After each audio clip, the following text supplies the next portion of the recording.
Hey guys, Ash Lane here today, playing some Clash Royale. We're going to try out the Minion deck. That means using the Minion Horde, and the Mirror. So we have 3 opportunities to use the Minion card in the deck.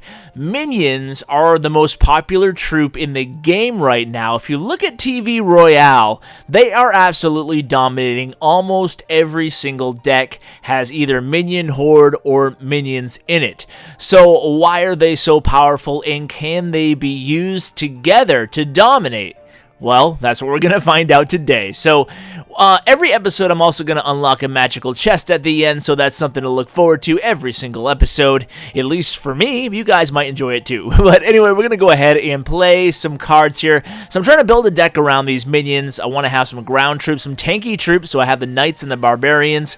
I have the minions, obviously, and the mirror, and the, let's see, I want to add a hog rider too. I just need some kind of offensive weapon other than just the minions. So what do I want to add the hog rider for? That's the big question. I need the lightning. I need the tombstone.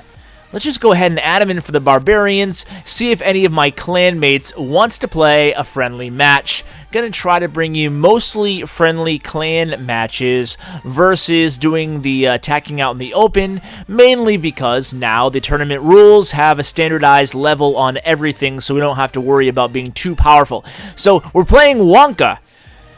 Wonka, where is the chocolate Wonka? That's my terrible Augustus impersonation. So I'm going to start out with a hog rider. The reason I do this here, starting out with a hog rider, is to see what he has for defensive weapons. Does he have a tombstone? Does he have, what is he going to use? I like to see them use their cards early on. So he used an Inferno, I came back with a Lightning, and then he has the Barbarians. I'm going to drop some Minions on the Barbarians. Might not be enough, so I'm going to put a Tombstone in the center here as well. Wonka is a very good player, so all of my clanmates actually are very good players. So let's see if he has arrows here. He might use them. So I'm going to use Horde on one side. Okay, this is perfect. See, this is the power of the Minion. He just uses arrows, but since I have so many minion cards, I'm able to use the minions on the other side as well. Okay, didn't result in a lot of damage. Wonka had a very good defensive play there with the Spear Goblin. Spear Goblin's such a versatile card. So, but I did get this hog. See, that's the thing. You can't quit these. You can't quit being aggressive on offense at the same time being smart on defense. You have enough defensive tools in this deck where you can react pretty fast. And with this deck, you have to be offensive. It's one of those few decks. It's not one of those patient decks. You're probably only going to win 1 tower to 0 against competent competition here. I'm going to probably didn't have to use those that arrows there. Sorry, talking about too many things at once and playing is bad for me. Oh, the Expo. Hate the Expo. Gonna have to burn a lightning on it because I absolutely can't stand an Expo targeting my tower there. He's building a nice little defensive barrier around that Expo with the Inferno tower. Not sure he would have dropped that had he known that I was gonna zap it. I know I can zap his right tower, so I'm just going to worry about playing a little bit of defense here. I'm not going to play this Tombstone. Kind of want to get... Okay, maybe I should have played the Tombstone there. I'm going to drop a Hog Rider and a double Hog Rider. See what he has for this. So he took down 1, and he dropped the Tombstone. That was a good defense. That's the cool thing about this deck. Even if I don't play this double Minion thing, I can definitely use the double Hog Rider as well. So the Mirror has good synergy with both Minions, Hog Rider, and the Lightning spell. So, I really like the Mirror card now. I'm going to try it again. Hog Rider, Hog Rider. And he just got the Inferno tower down again. So I'm just going to use my zap on the right tower there. So I got the tower down. Now we just need to build some decent defense here in the left-hand lane. Oh, he's coming with a rocket. And ooh, it's close. Okay, so I have enough troops here. I just got to keep loading up troops here in the left-hand lane. I need to stop him here, so I'm going to drop a hog. Hog is tough to counter, and he doesn't have that lightning up. He just used it, so we pull off the narrow victory there. Wonka, very good player. Good game, Wonka. Let's go ahead and just do another back-to-back game here. Who's going to accept? Okay, Uriel here. So let's see what Uriel Messi has planned for me. We have a kind of a crappy starting hand here, to be honest with you. The Knight, the Minion, the Lightning. I'm just going to drop Minions. I want to see if he has the arrows here, if he uses them. You know, kind of try to bait the enemy. Some enemies might panic a little bit and use arrows where, you know what, I like actually playing a troop, whether it be minions, spear goblins, something right in the beginning of the match, because your opponents mostly aren't used to that, right? So oftentimes people just wait till their elixir gets to full. Now my counter strategy to that is just playing something right off the bat, and maybe they'll use up too much elixir trying to defend it because they haven't had a second to look at their starting hand and think of a good move. I call that rushing the game. So you start out with a rush, and rushing means simply that you're not waiting for your elixir to fill up all the way. So he dropped down a cannon. I'm just going to use a back-to-back Hog Rider again with the mirror, see if he has an answer for that.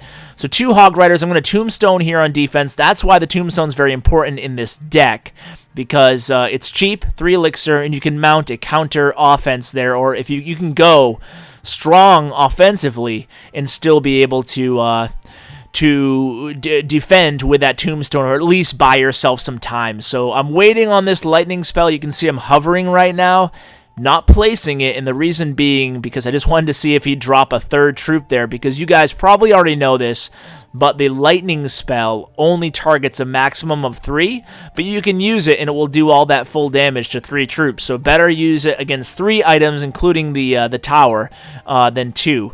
So maybe I should have dropped some more damage, some more defense here. I'm going to drop a Hog instead, so I have minions going in, and as well as a Hog. He got a significant amount of damage to my left tower, though I'm not a fan of that. I do have the Hog in the mirror, but not quite the right time to use it. I think he probably has plenty of elixir, as do I. But I'm going to do the minion horde on each side. So he uses his arrows. I'm going to preemptively use my arrows right here. Okay. Maybe using the arrows in offense is not a good idea. So he's coming at me heavy here in the left-hand lane, and he uses the freeze spell. Oh no, this is going to be the end of me. Ooh, good move there. Very good. Yeah, I'm going to use the Hog here, but I think he's got me. I'm still going to go ahead and use a lightning, and I'll get the tower really low, but not low enough. I'm going to need another lightning spell, or the arrows won't do it, so I need something. I don't have anything, though. I don't even have a Hog on the board here. I'm going to go ahead and arrow it with the minions, but oh, look at that! Oh, such a narrow loss, but a loss nonetheless. Let's go ahead and try to adjust with the next round here. As with any deck I bring you guys, you're gonna lose some, you're gonna win some. But the idea is, it really does take at least 8 to a dozen matches before you can get comfortable with a deck. So certainly never get discouraged with any deck and think it's bad. I'm gonna try something new here and open with a Hog Rider on each side. So don't think any deck is bad just because you're not winning right off the bat with it. So look at this Hog Rider on the left here. He's doing some damage, absolutely, against John here. Now, that was a pretty cool opening, the Hog Rider with the mirror card, because if your opponent drops anything on the board before you drop the 2 Hog Riders, it's going to be tough for him to defend. I used a lightning spell there because I was full on elixir. Basically, I just didn't want to burn elixir. If I had held off a little bit longer, I would have been able to get that wizard as well, so probably a bad move on my part. He's coming at me with a balloon. I'm going to drop minions and a knight in counter to that. Minions do really well against balloons, so that's another benefit to having the minions. We had a strong opening on the left-hand tower, and it looks like no, he has arrows. Forgot about that. So all my opponents today have had arrows. I think this minion deck would do better against a deck that doesn't have arrows, obviously, but we've gotten 3 in a row. Arrows are a very popular card. The minions, you can see even the group of 3 of them took down that left tower. If you can get them to the tower, and sometimes the opponent will just give you the tower, kind of waving the white flag on a certain tower. So even if you send spear goblins or minions or something all by themselves, oftentimes the opponent will just give it to you. So it's kind of a good thing to do to test that mid-match. So I'm going to use my horde here. and probably a bad spot to use that horde in retrospect, right? Because wizards can absolutely devastate a minion horde, so you got to be careful of wizards. So probably not the best time. So the Hog does one hit to that right tower. Now, I want to be offensive here. I don't want to sit back on my laurels. I want to go ahead and keep the offensive pressure going. So, again, minions very good against Balloon. I do have minions available on my mirror. I think I'm going to go ahead and use them here. Just don't want them to get too many hits off on that tower. I'm going to go ahead and... I'm being indecisive. This is bad. I'm going to lightning his right tower. Why not? And let's just drop a horde. He just used his arrows, so let's see what he has for an answer. I'm going to have my arrows. I'm going to drop my arrows preemptively. He has that wizard too. So the wizard and the arrows do very well against these minion decks. But I still have the lead. I just need to hold on to it. So again, I'm going to drop the knight here on his wizards, minions on his balloon, minions on the other side, tombstone guarding the left tower here. And arrows come at me, but that Hog's not going to get to that tower. Instead, I'm going to drop a Hog near his tower. Arrows as well. Can I get that down? Can I get that tower down? Doesn't matter because I get the victory. So, guys, I hope you have got some ideas from these decks. I had a lot of fun showing the minion deck. It's a pretty cool deck. It's pretty, we'll say, good game. It's pretty solid. It's a solid deck. It's certainly using the most popular card in the game. Let's go ahead and open a magical chest here to end things off. Got some more minions.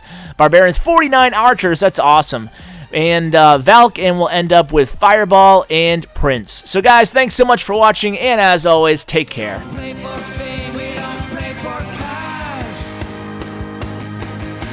Play for the glory and the crash of the eye.